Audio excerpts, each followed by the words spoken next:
خام اذان 15 منټه لیټ کولو په وجه باندې یو کس ولګېد او د جومات امام چې دن هغه په جومات کې د دنیا نه رخصت کړ. ویډیو را سره مکمل وګورئ. د رمضان مبارک میاشت ده او داسې قسمه واقع راځي کنه چې تاسو به هم په جړا باندې مجبور کی. ملګرو داسې وکنه دا واقعیا په عراق کې راغله. په عراق کې چې دنو یو امام چې هغه 15 منټه چې دنو هغه اذان لیټ کړ او یو کس په سراغ هغه چې دنو د دنیا نه رخصت کو. امام چې دنو مور بیمار و نو هغه چې دنو 15 منټه چې دنو کوی سار شوی او خپل مور ته مور ډیره زیاته بیمار و.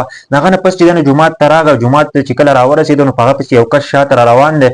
چې کله امام جمعه ته راورسېد او اذان وایو نو بل کس په سراغ په جمعه کې چې دنو هغه د دنیا نه رخصت کو. هغه خپل مور ته پاتې شو او ځکه چې مور ډیره زیاته بیمار و نو 15 منټه چې دنو هغه اذان لیټ کو.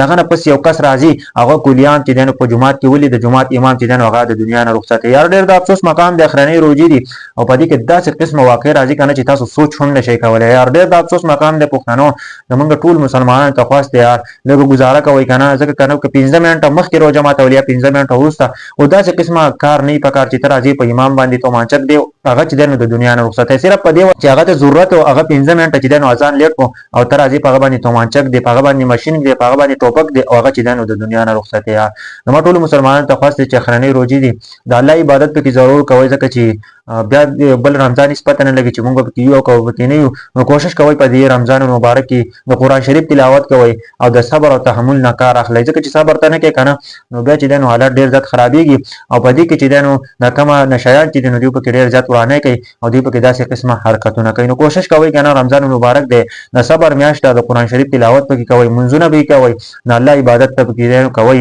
الله طرف ته توجه وکړئ مکمل تور باندې توجه وکړئ الله طرف ته وکړئ. نو بس د سورج پاتې دی کوشش کوئ داسې قسمه واقع راځي نو سړی ډېر زیات خفه کی چې ولې یو 15 منټه چې ګنو یو امام اذان لیټ کې او بل لازم او هغه چې دنو د دنیا نه رخصت. یا دا واقعیا په عراق کې راغلو مسلمانانو تاسو په دې باره کې سوای خو دې کمنټ ضرور وکړئ. یا کوشش کوئ صبر او تحمل نه کار اخلئ.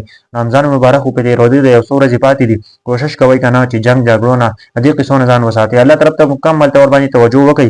هیڅ پته نه لګي چې ګل رمضان کې به یا باندې او الله پاک نه چې خپل بخنه وغواړي چې الله پاک هم بخنه وکړي د جهنم د اور نه چې نجات راکړي. نو کوشش کوئ کنه چې داسې قسمه حرکتونه ځان وساتئ صبر او تحمل سره چې د یو سورج ونیسئ.